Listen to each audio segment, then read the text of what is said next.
predomislila. Dobar dan. Ja prodajem enciklopedije, jeste zainteresirani? Da.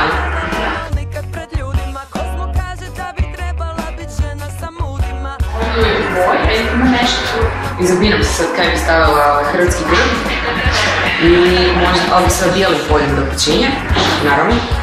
To ili možda, ne znam, konj na pojilu, to sam isto razmišljala, možda bi konja na pojilu stavila tu konja, tu pojilu. Pa kad stisnem onda idem na tu pojilu.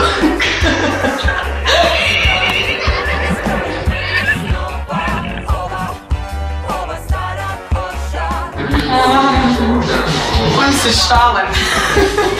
Aj nije do šale. Butterfly.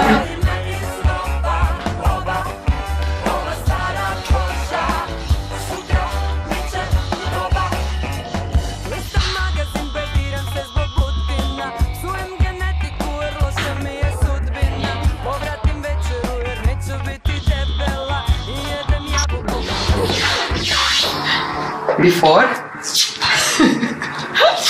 Nema ništa. Nema smiješak, a kada će biti suza u oku? Niče se.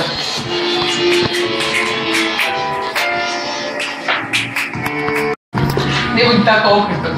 Don't be so cruel. Oh my god. Panika, ljudi zovete hitnu. Meni? Kaj? Pa ne možete meni to jelo. Čekaj, dobra ideja.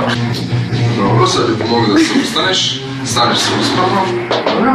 Tako lijepo. Skupi nogemo. Ne, tako te pušno.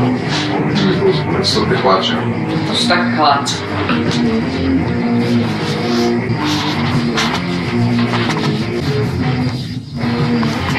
I da si korisnik.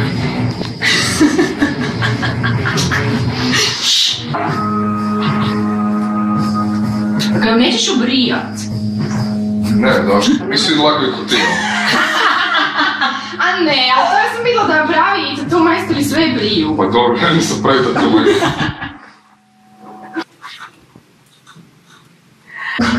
To se tak radi, znači, sad ne lijepi bok. I gotovo. I to je to. Gle, maša 5 do 6 puta dnevno i to je to.